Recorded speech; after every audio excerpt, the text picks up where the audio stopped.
I thought I had to die, and I was wrong.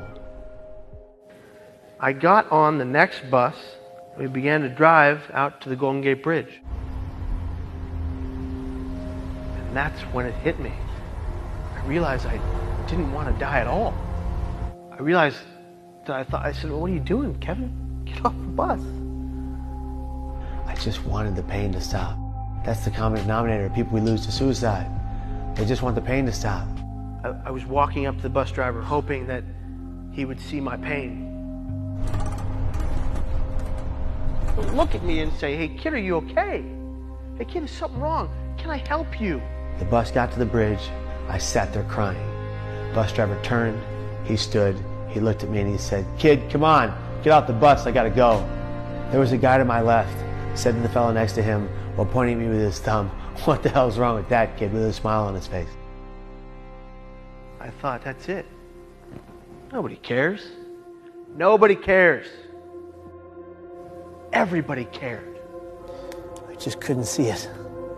I walked back toward the traffic. I ran as fast as I could, and I threw myself over the rail. The millisecond that my hands left that rail, instant regret for my actions, and the absolute recognition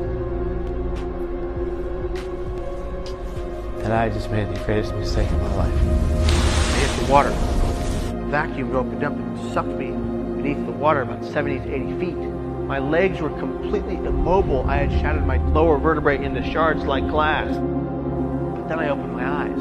The deep, dark depression that brought me to that day had disappeared. The only thing I wanted to do, needed to do, had to do was survive. I realized I was going down. I shot for what I thought was the surface. As fast as my arms would take me, and I saw the lit water above me, I could see my destination, and I thought, well, you're not going to make it.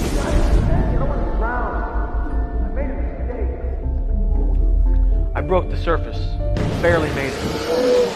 We're back now with Kevin Hines, who at the age of 19 attempted to take his own life. Kevin, so what happened with the sea lion? When I resurfaced, I swam 70 feet with one breath and without the use of my legs. It was the fastest I ever swam because I knew I wanted to live. I break the surface, I'm up and down in the water. I can't stay afloat. I keep going down. My boots are waterlogged. I cannot stay afloat. I'm going to drown. And that's when something began circling beneath me faster and faster and faster and faster. And of course, I think it's a shark. So I'm freaking out. I try to punch this thing, it won't go away. In the water, as I flailed to stay afloat and couldn't stay above water, a sea lion came to my aid. There was no shark, but there was a sea lion.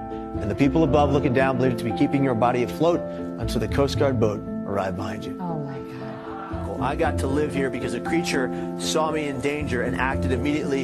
And to me, that's like my guardian angel who saved me that day, along with the Coast Guard who pulled me out of the water. The Coast Guard arrived. They fished me out of the water and they started asking me a bunch of questions. The guy looks at me, he leans in, and he says, kid, do you know how many people we pull out of this water that are already gone? And I said, no, and I don't want to know. And he said, well, I'm going to tell you. This unit has pulled 57 dead bodies out of this water and one live one. I said, kid, you're a miracle. I want to help people understand that their thoughts don't have to lead them to an attempt. Their thoughts don't have to become their actions when they're suicidal. Help change people's lives, okay? That's your goal. That's your life goal. Change people's lives for the better, okay? All right, let's see. If we do not talk openly about what suicide is, who it affects, and how it affects them, if we do not use the word safely, with education and awareness, we run the risk of missing all those people who have it on their minds.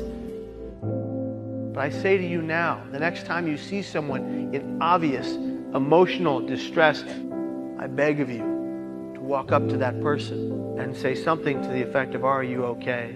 You could quite literally save a life in that moment. To anybody out there watching this right now, considering it, what do you want them to know? Stop.